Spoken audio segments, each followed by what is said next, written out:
పుట్టపర్తి వారి ఆదేశములు ఫారం 1 తేదీ బాలకృష్ణ గారికి స్వాగతం స్వాగతం, ఎంపీ తాతసాగర్ గారికి స్వాగతం స్వాగతం, కౌన్సిల్ సభ్యులందరికీ పేరు పేరున. అలాగే మన ఏదైతే డంపింగ్ యార్డ్ ఉందో దాన్ని కూడా ఇప్పుడు ఏదైతే బిట్ కాలేజ్ ఉందో అక్కడికి మొత్తం డంపింగ్ యార్డ్ని అక్కడికి షిఫ్ట్ చేసి మొత్తం ఈ నగరాన్ని ఎటువంటి భారశుద్ధం లేకుండా కఠినమైన చర్యలు తీసుకోవడం జరుగుతుంది.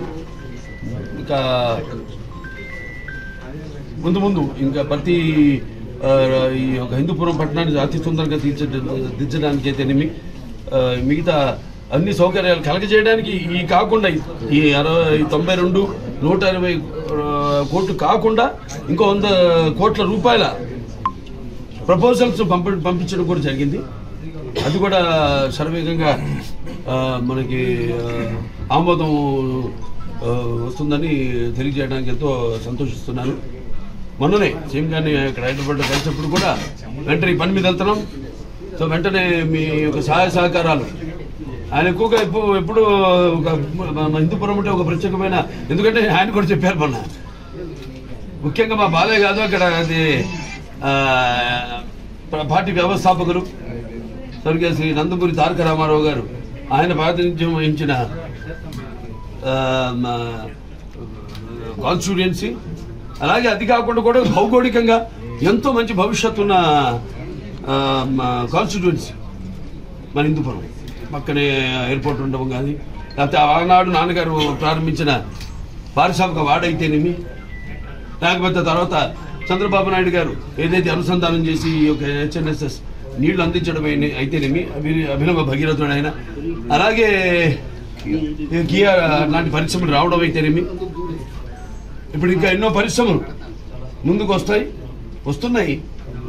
చర్చలు జరుగుతున్నాయి వాళ్ళతో, వాళ్ళకి కావాల్సిన అవసరాలు ఏంటి వాటిలన్నింటినీ కూడా. సో త్వరగతిన హిందూపురం ఒక తలమానికంగా మన రాష్ట్రంలోనే నిలబడడానికి మా అందరి శాసకులు, అందరి కౌన్సిలర్స్, ఇప్పుడు అందరికీ వారికైతేనేమి, ప్రభుత్వ అధికారులకైతే మీకు, మీ అందరికీ పాత్రికేయులు అందరికీ కూడా అయితే నేను మా కృతజ్ఞతలు తెలియజేసుకుంటున్నాను.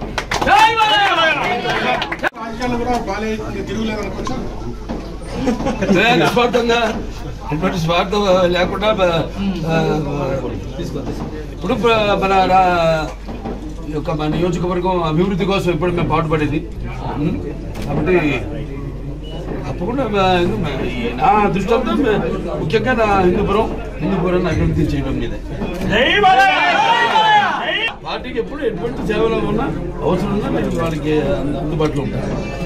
ఒక ఈ హిందూపురాన్ని కాదు, ఆ రకంగా నా సేవలు పార్టీ బలపరచడానికి అయితేనేమి ఆ విషయంలో ఎక్కడ అవసరమైతే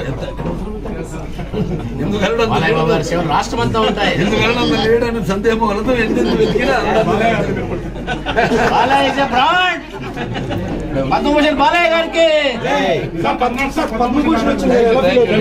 బాలకృష్ణ గారికి స్వాగతం స్వాగతం, ఎంపీ తాతసాగర్ గారికి స్వాగతం స్వాగతం, కౌన్సిల్ సభ్యులందరికీ పేరు పేరున. మనకి ఫైన్ ఆర్ట్స్, సో దానికి సంబంధించి నటుడిగా ఇచ్చారు. సరే నటుడిగా నాకు ఇంకా సంతృప్తి నేను చెందలేదు, ఇంకా ఎంతో ఉంది. నేను అన్నాను చాలా మంది ఏదో పక్కదారి పట్టినప్పుడు ఏదో కర్మరుగు అవుతున్నప్పుడు అప్పుడేదో కొంచెం ట్రాక్ మార్చడం, క్యారెక్టర్ ఆర్టిస్టులుగా కానీ అలా లేదు. ఇది నేను 4వ హిట్ నా ప్రేక్షక దేవుళ్ళు నా అభిమానులు అయితేనేమి నాకు ఇవ్వడం ఇంకా నాలో కసిని పెంచింది.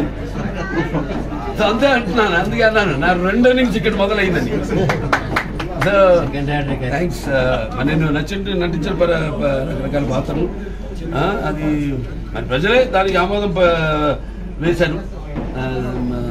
ప్రతి పాత్ర నాకు ఛాలెంజ్గా ఉండేది, నాకు ఎవరు ఛాలెంజ్ కాదు, నా పాత్రే నాకు, ప్రతి పాత్ర ఛాలెంజ్ నాకు. ఆ ఛాలెంజ్లో నాకు నేనే అందుకే అంటాను, ఏంటి వీటికి అంతా తెలుసు అనుకుంటారు కొంతమంది నన్ను చూసి. నాకంటే తెలుసుకునేంత గొప్ప విద్య ఇంక వేరేది లేదని నేను అంటాను. అంటే నా గురించి నేనే తెలుసుకుంటున్నాను. ఎప్పుడు మనిషి ఒక దాంతో ఒక స్థాయితో తృప్తి పడటం కాదు, ఆ పైన ఇంకా ఇస్తున్నారు అవకాశం, దాన్ని ఇంకా ఎలా మనల్ని మనం పదును పెట్టుకోవాలి, అన్న ఒక తపన ఉండాలి.